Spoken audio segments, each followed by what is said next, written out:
सुखदेव जी कहने लगे कि महाराज दशरथ को एक दिन चिंता हुई कि हमारे पुत्र नहीं है। तो एक दिन चिंता हुई थी कि महाराज दशरथ इंद्र के यहाँ पर जाया करते थे और इंद्र के बड़े परम मित्र थे इंद्र। तो महाराज दशरथ जब लौट करके आते थे घर पे तो इंद्र ने विदाई में पुष्प देता था। क्या देता था? पुष्प। याद रहे लोगों, पुष्प देता था। तो ये पुष्प लेके नहीं आते थे, भूल जाते थे, वहीं पर इंद्र के यहाँ पर रखा रह जाता।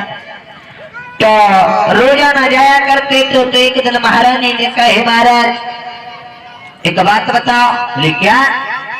कि आप इंद्र के यहाँ पे जाते हो और इंद्र तुम्हारे बड़े परम मित्र हैं, लेकिन तुम्हें कुछ विदाई में देते नहीं।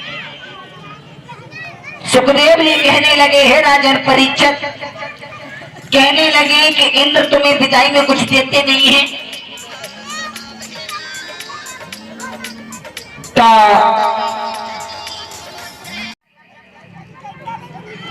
तो महारानी कहने लगी कि इंद्र तुम्हें विदाई में कुछ देते नहीं है। तो कहने लगे, हाँ विदाई में मुझे पुष्प देते हैं, लेकिन पुष्प में वही भूलाते हैं। तो महारानी कहने लगे, महाराज जब कराओ तो पुष्प लेके आना। याद है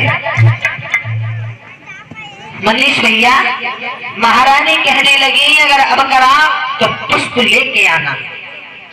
तो इंद्र से मिलने के लिए चले महाराज दशरथ।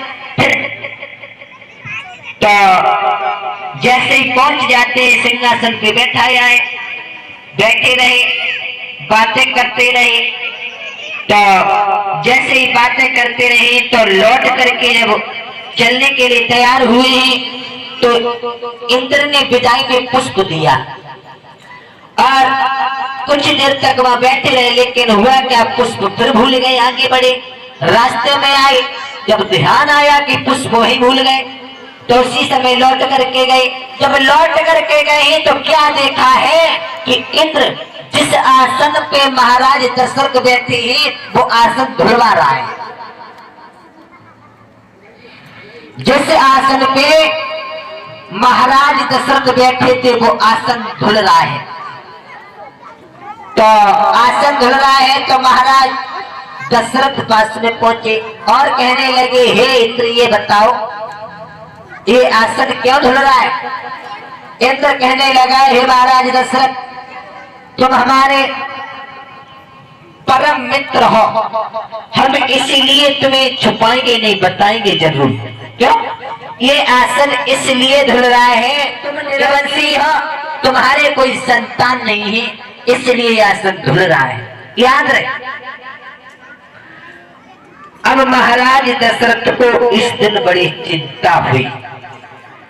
घर पे लौट के आई, महारानी पूछ रही, महाराज क्या कारण है? आपका चेहरा जब कभी आते तो आपका चेहरा कमल के पुष्प की तरह खिला रहता था, लेकिन आज